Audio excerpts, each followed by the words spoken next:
This time I wasn't packing hope. I was packing memory.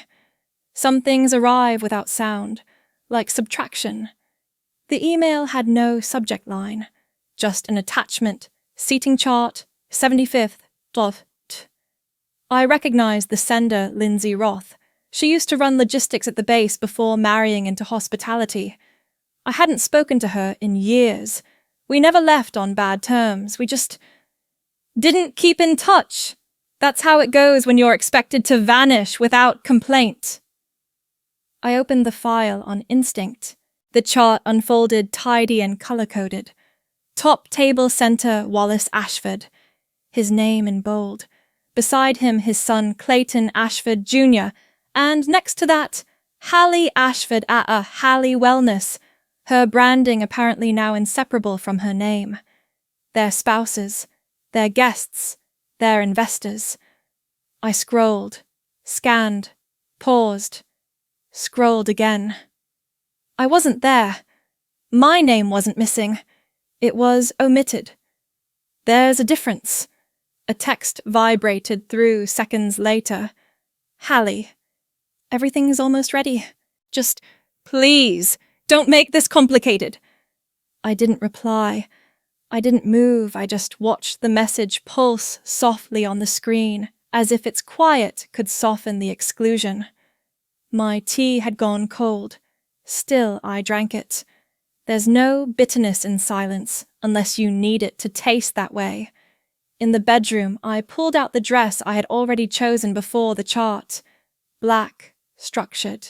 The same one I wore the day they handed me the Bronze Star. Not on stage, not during any official ceremony, but in an unmarked room behind the airfield where the lighting flickered and the paperwork was more thorough than the applause. I folded it slowly, tucking the corners inward the way my mother used to when she wanted linens to look effortless. I called the house. 2 rings, voicemail. We're currently attending to our guests at the Cordell Oaks event. Please leave a message. Not Margaret's voice exactly. Her voice pre-recorded and polished, detached from spontaneity. Even her absence was curated. I hung up without speaking. There's a kind of weight that doesn't sit on your chest. It sits in your spine, somewhere behind the neck, pressing just enough to shift your posture before you notice. I packed my bag deliberately. The dress, a pair of flat black shoes, no heels, a notebook, my pen, the heavy one with the worn clip, and the bronze star still in its box. I wrapped it in an old sock and slid it into the zippered pocket of my suitcase. The lining had a small tear. I didn't mend it. In the hallway, I passed the narrow mirror I always avoided. It showed what it always had: shoulders too squared, mouth too still, eyes used to open air and command tones. I looked long enough to know I hadn't changed much, not in ways that mattered to them. The blazer I chose was dark grey. It had been returned to me in the duffel-marked personal effects after my final deployment. Inside the inner pocket stitched shut by regulation was a note I never read, and a folded receipt from a laundromat in Nevada. I kept both, though neither meant anything now. Another buzz. Hallie, again. Dad deserves a smooth evening. I'm sure you understand. That word. Deserves. As if absence was courtesy. As if silence was my contribution to the celebration. No one had said I shouldn't come. That would have required confrontation. They just didn't say I could. I walked to the bookshelf and opened the drawer built into the bottom. Inside a thick envelope labeled Stonebridge Holdings, controlling interest, pending rested against a black folder. The logo embossed on the folder wasn't Stonebridge. It was Phoenix Axis. My company. My name, though no one in the family had ever asked what I did after the discharge. It was easier to believe I'd gone into something with computers. Hallie once described it that way to a podcaster. She's private, really smart. She does techie stuff. We're so proud pride looks different when it's never been spoken directly. The car arrived early. The driver didn't make small talk. I appreciated that. The air smelled faintly of sagebrush and exhaust. Santa Fe always smelled like some kind of ceremony, trying not to be noticed. I stared out the window most of the way. The road curved. The terrain changed. The landscape never apologized for repeating itself. At the airport, I boarded quietly. No security delay, no greeting, no press. The aircraft belonged to Phoenix Axis. Technically, so did the pilot, so did the jet fuel, the hangar space, the legal documents being reviewed on a touchscreen at 39,000 feet. The view outside was sky, below the desert hummed in heat. I remembered the time I approved an emergency reroute for a medical convoy in Afghanistan. I wasn't technically authorized. The air support was delayed. The weather was shifting. The intel was wrong. I made the call anyway. 12 survived. 3 didn't. The commendation came in a plain envelope addressed to Ms. Easton. Not Captain. Just Ms. Like what mattered most was how quietly I returned. When we landed, I didn't check messages. The phone stayed in airplane mode. I didn't want updates. I wanted stillness, just enough of it to hear what wouldn't be said. In the hotel room, I placed the dress on a hanger. I left the suitcase half-zipped. The medal stayed in the sock. Before turning out the light, I opened the box again. Just to look. The ribbon was soft now, frayed slightly at the edge, not from wear but from movement, carried but never displayed. It had weight but not ceremony. I ran my finger along the edge. It didn't sparkle. It wasn't supposed to. Some awards are meant to be seen. Others are meant to be kept close enough to feel. I closed the lid slowly and left it on the desk next to the folded copy of the seating chart. This wasn't about being welcomed. This was about remembering what it feels like to be deliberately unseen and walking straight into it anyway. Some distances aren't measured in miles. They're built one polite silence at a time. When I came back from active duty, I thought proximity might help. I rented a small apartment in Sedona, just 2 hours from the house I grew up in. Not quite home, but close enough that I could be invited for Sunday lunch, without it feeling like an obligation. I remember the day I sent in the application. Stonebridge Realty was expanding. Then Dad had just acquired the Maricopa lot, and the local paper printed a photo of him shaking hands in front of a dirt field. I applied for a project coordination role. Administrative. No uniform. No chain of command. Just planning spreadsheets and vendor timelines, things I'd done before, things I was good at. A week later, I got a response. The HR manager had attached a pre-written note. While your skills are impressive, we feel your background may not align with our collaborative company culture. Hallie forwarded it to me later, laughing. Next time, try leaving the word platoon off your resume. I didn't reply. I just archived the message and closed my laptop with 2 fingers, like I was afraid it might say more. There was a time I thought adapting meant shrinking. I rewrote my LinkedIn bio that afternoon, took out anything with the word command, removed the photo in uniform. Hallie had once told me it looked too dramatic for modern hiring. "You're making it look like a documentary poster," she had said over brunch. I replaced it with a cropped headshot someone took at a networking mixer, the kind with warm lighting and wine glasses that always sweat a little too soon. Dad never mentioned the application. He never had to.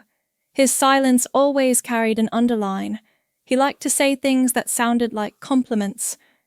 "You've always been independent. Too much backbone to belong in a boardroom." Or, "Girls like you don't wait around. You move on fast." It was meant to praise. It felt more like a dismissal dressed in admiration. I tried inviting them once. The ceremony wasn't public. The kind of thing done on base with a handful of other names and no press. I sent an email to Mom, copied Hallie. Just a few lines, the date, the time, and a note that I'd understand if they couldn't come. Hallie replied the day before, "You'll be amazing. Can't make it, but send pics." No one else responded. That day I stood in line behind 3 men and 1 woman. When they called my name, I stepped forward, saluted, accepted the ribboned medal in a handshake that lasted 4 seconds. A photographer from Base Media clicked once. No clapping. Just the shuffle of boots and paperwork. In the photo, I'm standing on cement, a white folding chair behind me. Nothing else. No one else. I had that picture printed once, not framed, just tucked into a folder with old orders and my discharge papers. It's still there. I looked at it last week and noticed the shadow of the officer who pinned the medal. He was already stepping back. Even in photos, people seemed to retreat. There was a time I kept a notebook for family things, not a journal, just lists. I labelled the front Ashford ideas as if that would trick my mind into treating it like strategy. On one page, ask Hallie what she's reading. Offer to visit for her next product launch. Another, send flowers for Mom's board meeting speech. A sticky note inside the back cover read, "Picnic. Maybe in April. See if they'd like Oak Creek." I once left that notebook out on the kitchen island during a family dinner. Hallie flipped through it between bites of salad and said without looking up, "This feels a little efforty.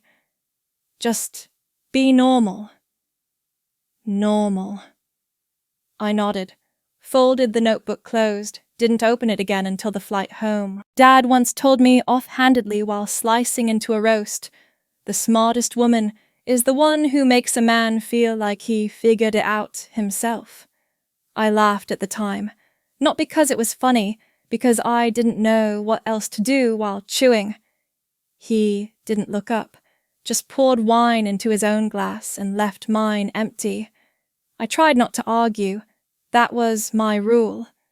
I didn't want to be the angry daughter, the difficult one. I thought if I were quiet enough, useful enough, they might ease me into the space where belonging lives. There were no invitations that year, no questions about what I was working on. When I mentioned a logistics model I'd designed for a manufacturing firm, Hallie interrupted. "Wait, was that the thing you posted about with the weird charts Dad said it was kind of messy? Not your fault. Data just doesn't photograph well." I deleted the post that night. It wasn't about the post, or the job, or the picnic. It was about the sound of space expanding when no one fills it with your name. I don't remember the last time Mom asked me what I do.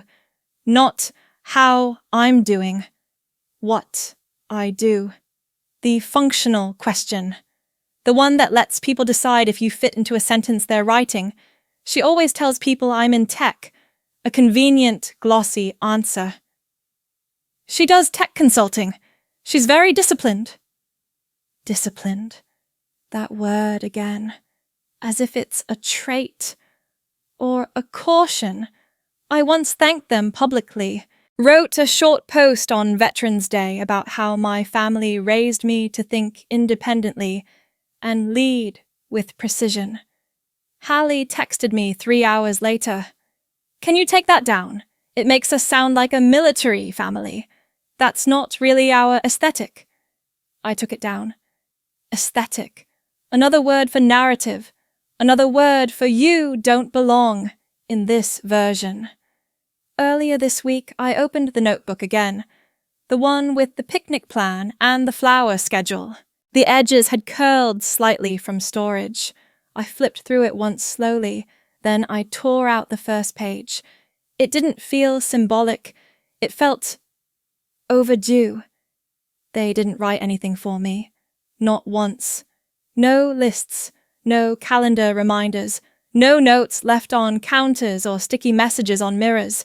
I had been trying to build a bridge between rooms where my name never entered. That page had been waiting to be torn long before my hand reached for it. Sometimes the forgetting is so quiet it sounds like manners. I was 29 when the local paper ran a feature on military leadership and printed my photo above the fold. The headline read, "Breaking Rank, the Youngest Commander in the Western Region." That morning I placed the copy on the breakfast counter, angled just enough that someone might notice. Dad skimmed it between sips of black coffee, folded the page back down with his thumb. Regional news, always looking to fill space. He didn't ask where the photo was taken. He didn't mention the command. He reached for the jam, smeared it across toast, and asked Hallie how her latest scent line was coming along. She was developing a clean rose formula back then. Something about paraben-free stability. He called it innovative, then turned to me as if remembering I was still in the room. "You girls always find your own lanes. That's what matters." That Thanksgiving I brought sweet potatoes, baked them with rosemary crushed pecans. No marshmallow. Mom hated the sweetness. I placed the dish at the far end of the table, where the heat wouldn't soften the linens. No one touched it. They passed, salad passed, stuffing, passed compliments. "Hallie had the sharpest pitch on that investor call," Dad said, raising his glass. Mom beamed. "She has a way of speaking that invites trust," she added. I sat hands under the table, palms pressed flat. I folded the napkin across my lap in a square. Mom had once told me during a Christmas brunch, "A clean fold says a lot about how a woman was raised." The white linen always reminded me of that, starched at the corners, edges tight enough to look untouched. That evening, while they refilled champagne, Hallie handed a card to Elise, her college friend. Thick paper gold foil, a note inside with her looping cursive. "Just a little thank you," she whispered. I watched her hand it over, watched Elise smile and press it to her chest like it held warmth. I was standing beside them. She didn't look at me. The following spring, Dad gave a keynote at a real estate conference, a 15-minute speech about adaptive strategy under pressure. I read the transcript later. He referenced the company's pivot during supply chain disruptions. "We created a model that sustained us across 2 fiscal years." He didn't mention where the model came from, or that the person who drafted it had done so between dialysis appointments for a colleague at base. He never needed to lie. Omission was cleaner. At the family holiday party the next year, the main table was full. Or that's what I was told. 2 seats stood empty, one with a place card that read TBD. I was directed toward the patio, where a small table had been set up with 3 cousins and a neighbor's daughter. "This will be more relaxed. You always liked space." I remember the sound of glass against glass laughter through brick. I remember cutting my chicken with care, not because it was tough, but because I didn't want to make a sound that might reach the real table. There was a time I brought a gift to one of Hallie's launch parties, a minimalist paperweight carved from walnut, engraved with a line from one of her brand manifestos. "We belong in rooms that smell like truth." She opened it, turned it in her hands, then set it beside a stack of influencer kits. Cute. Very literal. She turned to a group by the window, never asked where I found the quote. In the kitchen, Mom was folding napkins again. She always did it herself. "Corners need to kiss," she used to say. I once tried helping, placed one on a plate just a touch misaligned. She slid it away with her fingertip. "It looks like no one sat here," that line stayed with me. The way her voice softened as she corrected it. As if erasure could be kind if you smiled while doing it. One summer, I opened my inbox and found an email with no sender. The subject, family trip, Aspen. No content. Just white space. No time. No RSVP. I clicked on it again last night. It still opens to nothing. I don't know if it was meant for me, if it was a mistake, or a reminder. Sometimes I think of that napkin. The one she said looked like no one had been there. I've been there. Quietly. Fully. Over and over again. They just kept folding me out. Some erasures are too precise to be accidents. The woman at the reception desk smiled without commitment. Her hands hovered above the guest list index finger, tracing the rows with unnecessary care. You must be a +1. I gave my full name. She blinked, adjusted her lanyard, and typed something into the tablet. There's a patio table. It's more casual out there, but we've made sure there's a seat. The word casual clung to the air like fabric softener. I nodded. The dress I wore had no shimmer, no slit, no embroidery. Just pressed lines, simple seams, a neckline high enough that no one could say I was trying to make a point. Black, not for mourning, but for clarity. The table was small. Set near the edge of the patio, it overlooked the golf course. No candles. No place cards. A glass pitcher sat untouched beads of condensation, collecting into a pool around its base. There was no music out there, only the muffled rhythm of bass through the double-glazed windows, and the occasional applause like waves breaking behind glass. I could see the inside clearly. Dad stood near the center of the room, glass raised, face wide with delight.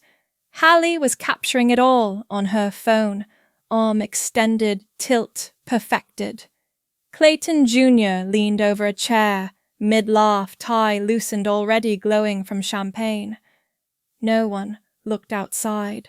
The servers passed my table without slowing. They weren't instructed to, I imagine. I lifted the pitcher myself, poured water into a glass not yet chilled, and drank it in slow sips like waiting for something to arrive. Hallie came out around dessert. She had changed shoes, lower heels, more comfort. We didn't know you were coming. She didn't sit.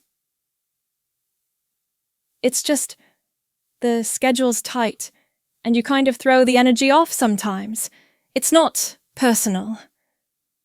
I watched her brush imaginary lint from her drawer. You know how Dad is. He needs things smooth. She glanced back toward the room where someone had started a toast. I told them you wouldn't want a scene. That's why we set up this spot. Quiet. Just like you like it. I didn't say anything. My thumb ran along the edge of the linen napkin folded, but thin, the kind used for outdoor setups. No weight to it. Clayton came out minutes later, holding 2 glasses of wine. He paused when he saw me, smirked, handed 1 glass to a woman in red. Didn't know the Air Force gave sabbaticals. He didn't wait for a reply. The woman with him looked at me with curiosity, the kind you give museum pieces you don't expect to see up close. You're the sister, right? Then, before I could respond, Hallie talks about you sometimes. She says you're kind of intense. She said it like someone quoting Yelp. The table behind me was reset for a new party. I heard the clink of plates, the low instruction from staff. Inside, laughter swelled again. I traced the rim of my glass with 1 finger, watched the condensation slide down the pitcher in slow, deliberate lines. No one called my name. No one sent a plate. No one cracked the door to say hello. I had flown across 2 states for this. I didn't expect fanfare, but I thought maybe a nod. A chair pulled out. A moment that said, "We knew you'd show up and we're not surprised you did." I looked down at my wrist, where the scar had faded, a sliver of history left by shrapnel 2 years ago. I'd pulled a driver out of a flipped convoy, pressed gauze to his neck, stayed there until backup came. The medal came later. Quietly. No press. The scar wasn't deep, but it curved just slightly toward the pulse like a reminder. From my purse I pulled a small velvet box. Bronze star. The clasp still stiff from lack of use. I'd brought it not for display, but because something in me needed weight that day.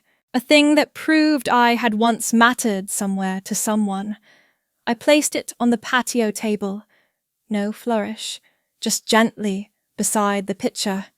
It sat there dull against the light, untouched by celebration.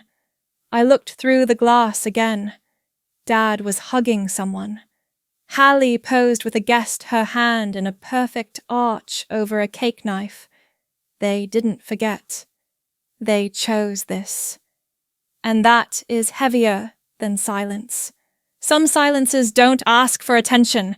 They just hold the door open. I stayed in my seat through the rest of the celebration.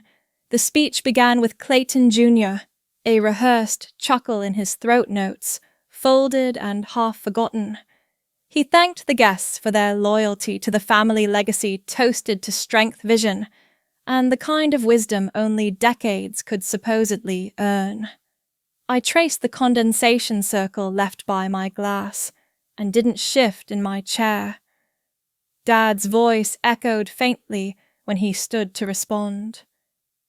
There's nothing more important than legacy, and those who carry it forward with clarity. He raised his glass in Hallie's direction. You've brought elegance back to this name. The guests clapped. A few turned toward the patio but didn't linger. No mention of military service. No nod to the logistics systems I had helped streamline, systems that kept his company from folding during the supply chain collapse 5 years ago. The man who once framed my drawings as a child now paused at every sentence to make sure he said Hallie's latest fragrance line correctly. The waitstaff cleared the tables inside. Outside, mine remained untouched. A crumb from the complimentary biscuit clung to the cloth napkin beside me. Mom appeared near the end of the program. She walked carefully across the stone tiles, a glass of white wine in one hand, the other adjusting the brooch at her collar. Her shoes weren't practical for uneven ground, but she came anyway. That counted for something, I thought, until she sat down and didn't look up. Your hair is too tight again. It makes you look severe. I didn't respond. My fingers were folded loosely in my lap, where a bronze pin still rested from the box I left behind. She dabbed at her cheek with a handkerchief, not for tears, but to fix makeup. Hallie wanted this to go smoothly. You know how she gets. A pause. I told her you'd understand. I watched the flicker of silver on her wrist, one of the few gifts Dad had ever bought her that wasn't branded or strategic. A watch from 1989. It still worked, though the strap had been replaced. You should go back in, I said. People are watching. She stood. The chair creaked softly. You've always had a talent for timing, just never for setting it. She left without finishing the wine. I folded the napkin she had used and placed it in the breadbasket, not folded sharply, just enough to know it wouldn't return to her pocket. No one followed me when I stood. No one noticed I was gone. On the walk to my car, the stone underfoot shifted to gravel. One small rock lodged itself in my heel, but I didn't remove it until I reached the vehicle. I tossed it to the curb. I didn't cry in the driver's seat. I didn't sit there debating anything. I turned on the ignition and waited for the temperature to balance. A pink balloon drifted up in my side mirror. Someone had let go too soon. The folder on my phone blinked open easily. Phoenix Axis, Stonebridge Holdings. The screen lit up with financial language I knew by heart. acquisition 78.3%, controlling interest, final stage pending. I scrolled. Subsections legal addenda approval loops. It had taken months. Not rage, not revenge, just slow, measured calculations. There had been a time I drafted an email to Dad. I wrote, "I believe we can streamline division leadership by combining regional allocations." The response didn't come from him. It came from Emily, his assistant. "Mr. Wallace isn't currently reviewing emotional proposals.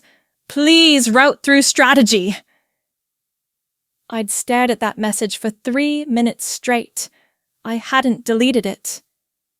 Back at home, the voicemail from Hallie waited. "We really wish you hadn't made things weird today. You just have this way of making it about you. That's why we keep the distance. You make people feel small." I didn't save that one either. In my closet, there's a canvas box labelled "For Later." Inside, one black scarf, one coin with a falcon insignia, one unused thank you card. On top of it all, an old yellowed note from a childhood lunchbox. "Remember, excellence isn't loud." Dad had written that after I came second in the spelling bee and cried in the hallway. I think he meant it kindly. Excellence wasn't loud. But erasure didn't whisper either. It simply adjusted the light until you weren't in the frame. I looked out the window. The sky hadn't changed shape. The same light, the same outline of pine trees past the neighbor's fence. I didn't make tea. I didn't unpack the purse. I didn't call anyone, but I knew the next step. Not out of spite, out of muscle memory. I had been trained to know what to do when the mission changed mid-flight, and this time no one would reroute it for me. Some things are quieter than silence, like waking up without waiting for permission. I didn't unpack everything right away. The suitcase stayed zipped by the closet for days, still holding the dress I wore at the club.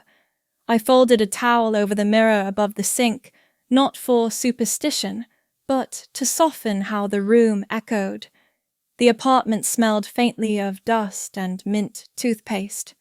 No photos on the walls, no magnets on the fridge. I kept the lights off in the kitchen until the sun rose just high enough to hit the counter.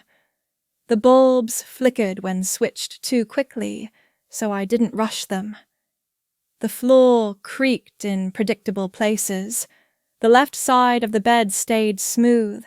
A single chair stood at the table. The only sound in the mornings was the whistle of water boiling in the steel kettle. I started every day the same peppermint tea, no sugar, no milk, the same brand I used overseas. The scent didn't remind me of anything, that's why I chose it.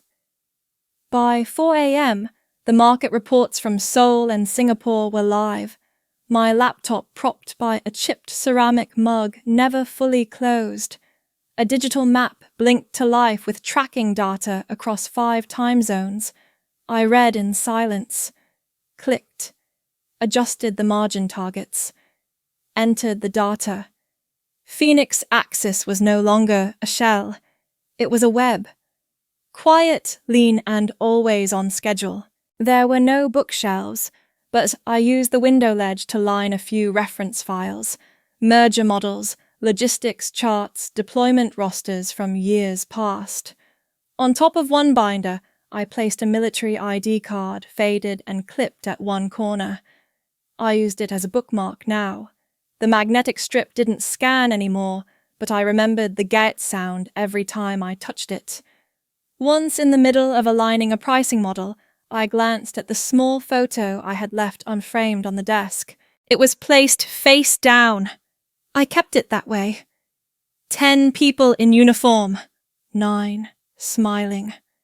I didn't remember who took it, but I remembered the sweat under the collar and the sand caught in the stitching of my left boot. On my lunch break, I microwaved the same vegetable mix each day. No sauces, no labels, just enough. One afternoon, my assistant from Seattle, called in to confirm a revised acquisition timeline. You want your name on the final report or... I interrupted. Leave it off. Metrics only. No pause, no protest, just a nod on the other side of the screen and the meeting ended.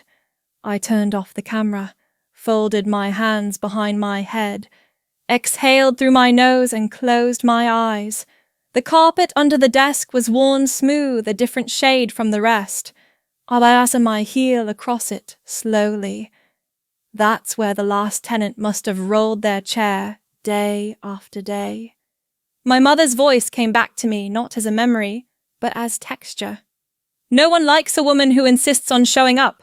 Sometimes, quiet absence is the gift. She never said it cruelly, but she didn't say it gently, either. I kept her wine glass from the patio in my mind longer than I expected. The way she held it loosely, tilted just enough to catch light. The way her hand lingered on the chair back when she stood. A performative kind of hesitation. I didn't keep any silverware from home. I bought 4 forks and 3 knives from a thrift store on Gibson.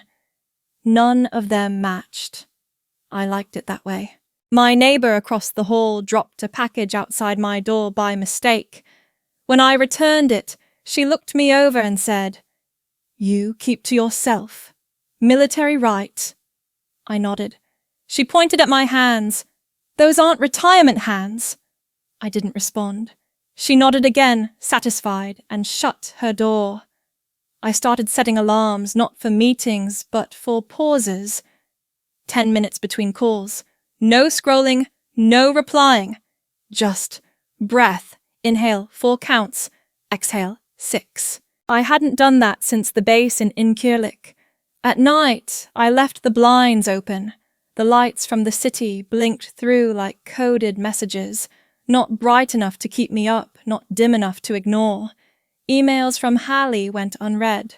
Just previews. "You made your point. Don't drag this out." "Dad says you're being reactive." "We're still family, Julia. Don't be dramatic. Each one unopened. Each one sent at Unhidra AM or later." I created a separate folder labeled Archive, not mine. That's where they went. The only thing pinned to the fridge was a single note card with 4 words in my handwriting. Stay small. Move wide.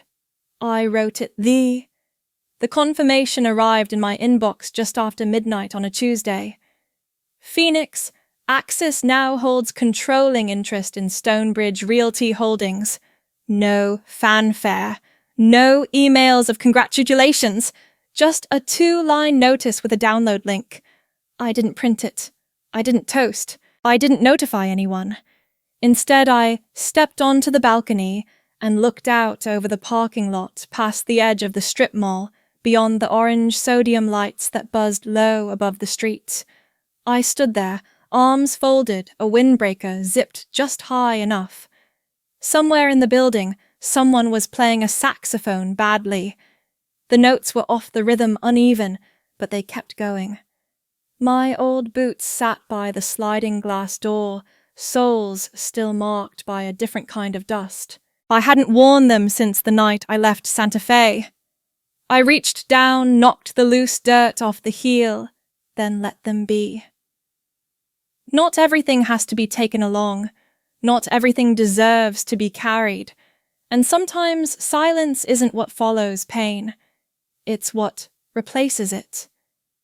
I used to think silence meant peace, that a day without messages, without calls was a kind of freedom. But silence can also mean calculation, the pause before a proposition.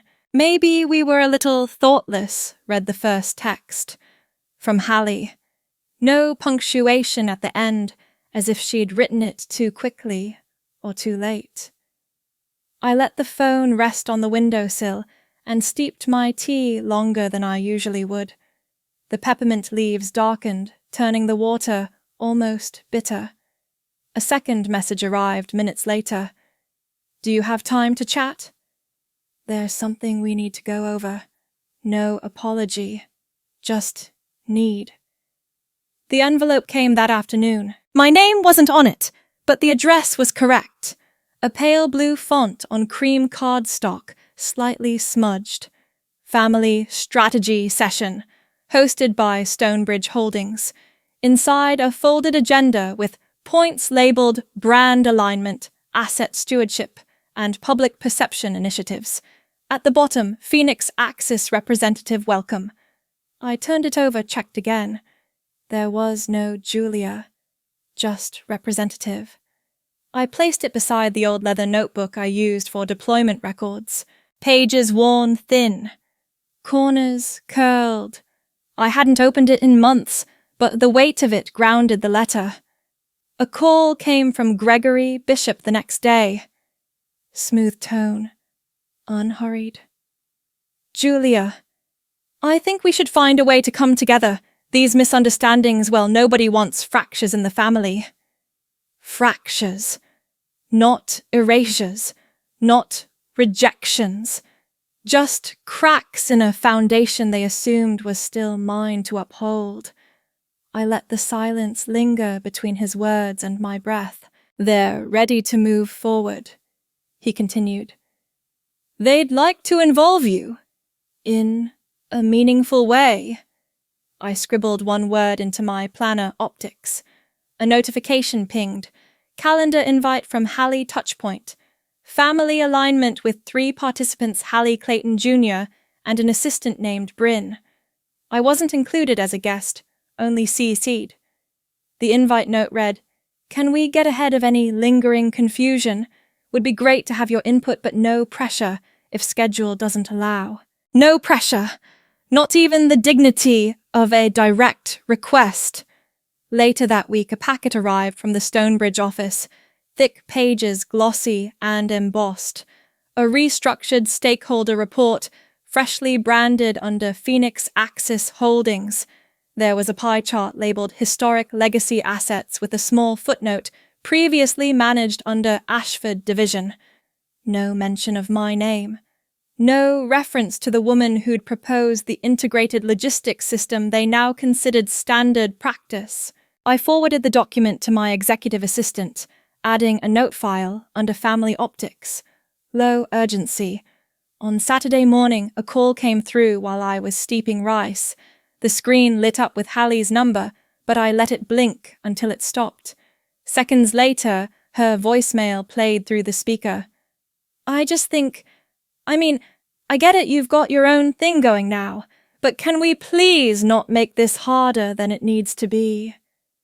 The rice began to boil. I turned down the heat, covered the pot, and folded the dish towel exactly in half. Another voicemail arrived from Clayton Jr. His voice clipped, vaguely formal. We're trying to recenter the narrative here. The press might dig up some family angles, and frankly, we'd prefer to get ahead of that. Not, we miss you. Not, we got it wrong. I scrolled through my email. A new message marked confidential appeared in my inbox. The subject line, revised public bio, stakeholder edition. Attached was a draft press release from Stonebridge's PR consultant introducing the transition to Phoenix Axis Holdings. I opened the file. My name appeared once. Julia Easton, a strategic advisor affiliated with Phoenix Axis, will oversee transitional logistics, a ghost loosely tethered to their empire, a placeholder they could later replace. I stared at the phrase affiliated with. It hung there like a draft from a broken vent. Neither inclusion nor exclusion, just utility. I clicked forward, added a single note. Please revise to remove my name entirely. I remembered the old office door in the Ashford building. Frosted glass with my father's initials etched in gold. I used to stand outside that door waiting for meetings that never happened. He's tied up, the assistant would murmur. Or worse, he doesn't have space for this right now. And now they had space, pages of it, columns and charts and action items, but not for me, for what I owned. I dug through my drawer until I found the small nameplate from my time at the base, Lieutenant Colonel Julia Easton. Brushed metal faded at the edges. I slid it into my laptop case without knowing why. That evening, a final message came through from Gregory. Let's meet in person. Hallie thinks it could help clarify everything. No mention of what needed clarifying. I archived the email. That night I swept the floor, slow and deliberate. Bits of dry tea leaves, one paperclip, a corner of a post-it note that said nothing meaningful. I emptied the dustpan into the bin. Then I sat at my desk and typed one last line into the Phoenix Axis Operations folder label correspondence from Ashford family as non-critical. No immediate response required. They called it because something they built is at risk. Not because someone they left out is missing. There's a calm that comes with knowing I no longer owe anyone an explanation. They handed me a name badge at the front desk, but I left it in my coat pocket. The others didn't wear theirs either. No one needed reminders. We knew who showed up, who stayed late, who followed through. At the end of the hallway, someone had taped a note on the coffee machine, decaf finally fixed. That mattered more than rank. Just milk for me, I said, filling 2 mugs. Evan had forgotten his again. I left it on his desk beside the packet of almonds he always misplaces. The morning briefing was held standing. No PowerPoint, no hierarchy. We scribbled ideas on the whiteboard, crossed them out, started over. I didn't interrupt when Rebecca spoke. She used terms I hadn't heard when I started, but I understood the structure beneath her language. That used to be my only skill, finding structure under noise. After the meeting, I sat by the window with a file folder labeled Cavalon Logistics, Acquisition. There were redacted sections. I let them be. Not every gap needed filling. On the corner of my desk was a birthday card. Folded clean, no glitter. No big font. Just ink, 3 lines in slanted handwriting from those who value silence. We see it too. No one looked at me when I opened it. That was the point. I set the card beside my laptop, not pinned up, not tucked away. Still visible. At noon, I signed off on the Denver merger. It took 3 strokes of a pen. Retain the full staff, I noted in the margin, but reevaluate top-down messaging. The mission should outlive the names. They'd know what I meant. A ping on my phone, a calendar reminder. My father's annual charity gala, now rescheduled with fresh branding. An evening of heritage and innovation, heritage. I remembered the year Hallie suggested I change my LinkedIn summary. It's just a little stiff, she had told me, eyes on her screen. Like a resume written by a general. That had been the point. I'd taken it down. Later that same year, I saw an article featuring her on the cover of a wellness magazine. Her quote, "We rise when we soften." She hadn't told me. It was on the coffee table at the airport lounge. I looked at my reflection in the black screen of my tablet. Hair tucked back, pale blouse, no jewelry. My name stitched into the lining of my portfolio. Not visible. Not necessary. That used to be what I wanted to be noticed without asking for it. Now I just didn't want to ask at all. Gregory Bishop left a voicemail that afternoon. "Julia, just wondering if you'd like to stop by the gala this time. We'll have a seat ready. Your father's hoping to speak with you directly." The word directly sat oddly in his tone, as if it had weight. I didn't call back. I forwarded the voicemail to Nadine with a note. Noted. No reply needed. At 4:20 p.m., a delivery arrived, 3 boxes of market research reports, couriered from Singapore. I signed, thanked. The courier wheeled them inside myself. Clayton Jr. had once told me at a fundraiser dinner, "You don't have to prove you're useful anymore, Jules. Let the men carry the boxes." That night, I had paid for my own valet parking. My boots made no sound on the hallway floor as I walked past the conference rooms. One door was slightly ajar. Inside, our junior analysts were discussing phase rollout timelines. None of them looked up when I paused. That was good. It meant they weren't afraid of me. A sticky note on the door caught my eye. Someone had doodled a mountain range and written, "No ego past this point." I smiled just a little. Back at my desk, I opened an old file from my time stationed in Stuttgart. It wasn't labeled, just coordinates and tactical notes. I reread the lines not for nostalgia, but for calibration. I'd written things then I still believed now.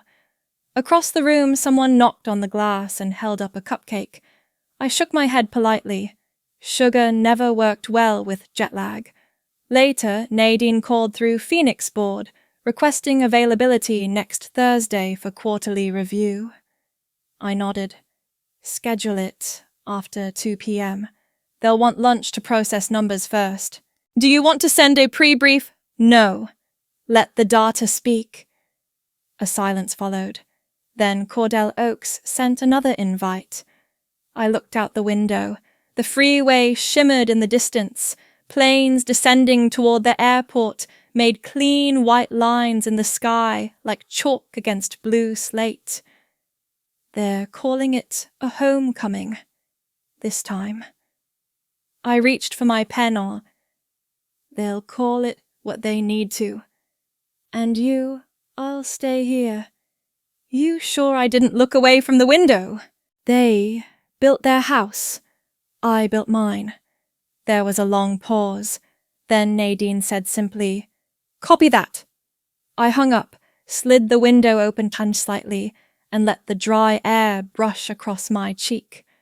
I thought of the smell of polished oak in the old family dining room, the chandelier above the main table that only flickered when someone brought up politics, the way Hallie once corrected my pronunciation of a French dish loudly, while her fiancé laughed into his napkin. They had trained themselves to hear only what echoed back praise. Now they were sending invitations again. Not to me, but to a role. A title. A power they didn't name aloud, but circled with platitudes. Would be wonderful to see you again. Things feel different now. Just stop by, no pressure. The pressure was always silent. It came in what wasn't said. I opened my inbox one last time before leaving. No emergencies. No family names. Just one short message from Evan. "Thanks for the coffee. Noticed you refilled the printer tray too. You don't miss a beat, do you?" I didn't reply. Just closed the lid on my laptop and stood. This time I left the birthday card exactly where it was. Right side up. Name visible. Still unopened. Some names become quieter with time. Others are erased. The envelope bore no return address. My father's handwriting hadn't changed. Still angled deliberate, as if even apology required posture. I didn't open it at once. It sat on the console table for 3 days, next to the ceramic dish I used for loose change. The envelope started to curve at the edges from the dry air. I let it. When I unfolded the letter, it cracked faintly at the fold. The words were too tidy. I may have been distant, but never indifferent. Let's find a way to present unity, if not personal closeness. I believe you could speak at the transition ceremony.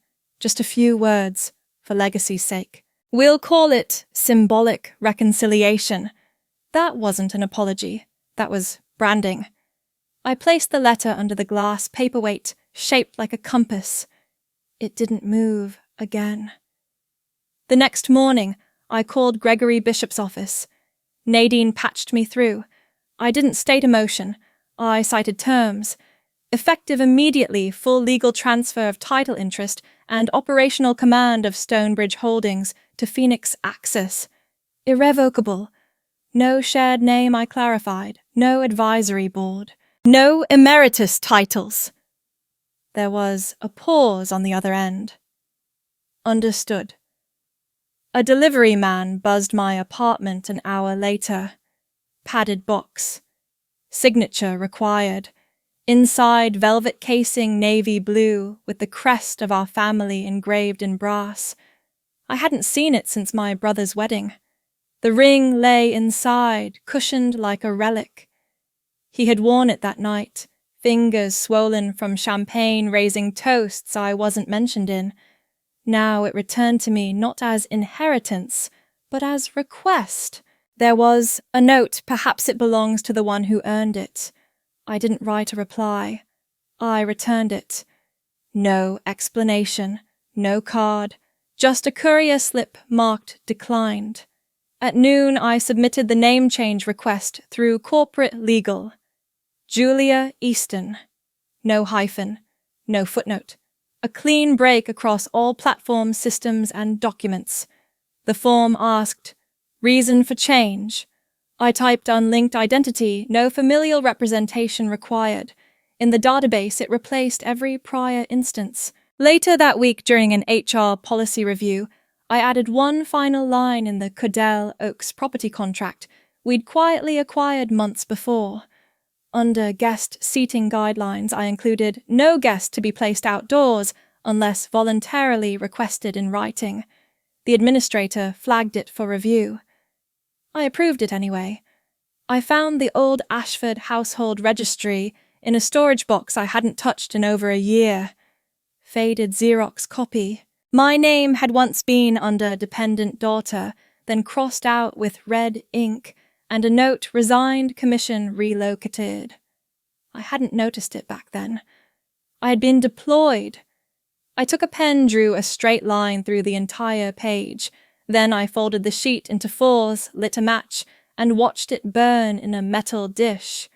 No smell, just quiet grey ash curling in on itself. I remembered standing on the front steps of that house the winter I turned 25, my duffel bag at my feet, my mother behind the door. Don't make a scene, Julia. You always want things to be harder than they are. I hadn't spoken. At 31, I stood again on those steps after completing a defense report, adopted nationally. The door opened, but only halfway. You could have let your brother present it. He knows how to navigate those rooms. I hadn't replied. Now they wanted me to return. Not as daughter, as ornament. I didn't go.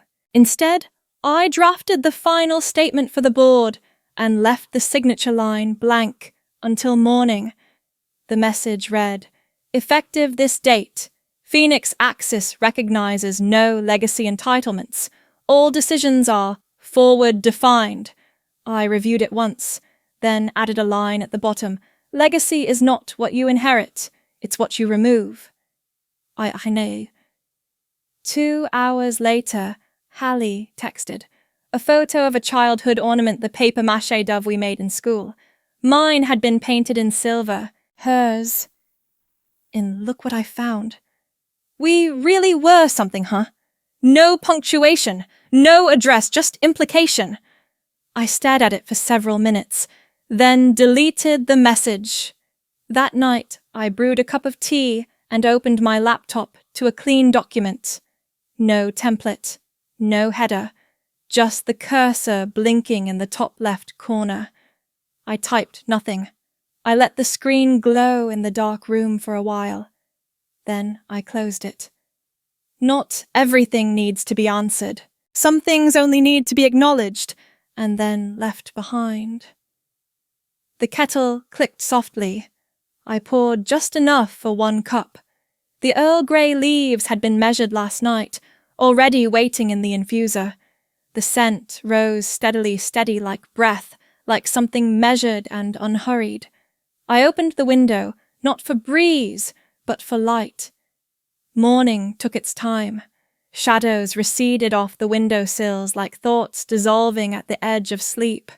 On the table, a small stack of mail waited. I had sorted through most of it the night before. Vendor summaries, a softcover catalogue from a Scandinavian lighting company I never ordered from.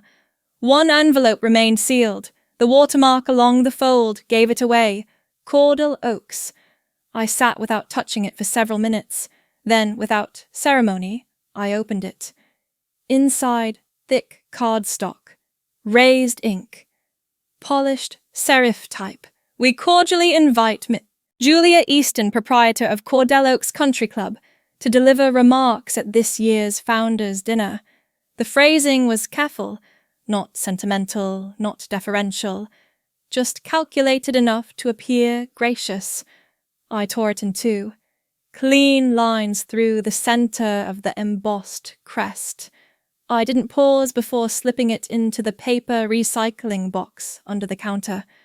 Not in anger, not in triumph, just because it was finished. The apartment looked different now. Nothing opulent. Just clean. Intentional. The sofa had been reupholstered last month in slate blue linen. A wooden tray sat centered on the ottoman, holding a ceramic bowl, 2 books with worn covers, and a dried branch of eucalyptus. Everything quiet. Everything where it needed to be. My P. Are you really not coming at all? No context. No greeting. No recognition of how long it had been. The second message showed a different sender farther. If you want to talk this time, I will listen. I pressed and held each message, then tapped archive. Not deleted, not ignored, simply placed outside the current moment. I made a mental note to water the peace lily near the balcony. It had begun to curl slightly at the edges. The light didn't reach there naturally, but I had moved it intentionally. Some things grow better out of spotlight. I opened my laptop. No documents to review. No spreadsheets waiting. Just a clean browser window. In the search bar, I typed adult watercolor classes, Albuquerque in person. Dozens of listings appeared. Community centers, libraries, Saturday mornings, all quiet, practical descriptions. No prior experience required. That part stayed with me. I bookmarked 2. One met in a converted greenhouse. The other offered coffee and silence, no group critiques. That one made me pause. On the sideboard near the kitchen sat a small wooden box. It held no keepsakes, only extra pens, thumb drives, and 2 spare phone chargers. Practical things. Still, the box had a groove in the lid. From the last move, an imperfection I'd never sanded down. There were no framed certificates on the wall, no plaques or awards, though I had boxes of them somewhere in storage. The only photograph in sight was propped gently against a stack of books. A dusty field. Teen soldiers in uniform. I stood in the center, face shadowed slightly under the brim of my cap. Posture upright. Eyes steady. The corners of my mouth not turned upward, but not flat either. That expression was more honest than any family portrait I'd ever been in. I carried my tea to the table and set it down on the small, square coaster. Not cork, not plastic, a slice of olive wood with a burn mark on one edge from the day I forgot it under a hot mug. I left the mark there. Let it stay. Sometimes proof of presence looks like damage. Sometimes it just looks like heat. There were no more calls that day. No more messages. The inbox, too, was quiet. A single newsletter from a non-profit I'd supported anonymously. They'd sent a thank you. No names. Just, because of you, someone walked into shelter today with their head up. I clicked read, then closed the tab. I didn't need a receipt to understand contribution. The quiet in the room wasn't empty. It wasn't absence. It was a kind of fullness that asked nothing. I sipped the tea. It had cooled slightly, but the bergamot still lingered. Outside, traffic hummed somewhere far below. No horns, just the rhythm of lives passing. The light caught the edge of the balcony rail and bent slightly, spilling onto the floor in a long golden stripe. The tile held the heat for a moment, then gave it back to the air. I looked out, not searching, just seeing. Skyscrapers stood motionless. Shadows stretched slowly. Somewhere someone was late for work. Somewhere else someone was not waking up at all. Everything moved. Nothing demanded my name. I took one last sip and placed the cup down gently, letting it nestle into the groove of the coaster. I didn't think about legacy, or forgiveness, or what would happen next. I just sat there, upright, present, no longer proving, no longer erasing. I once thought I had to stand up to be seen. Now I know when you stand in the right place, no one can pretend you're not there.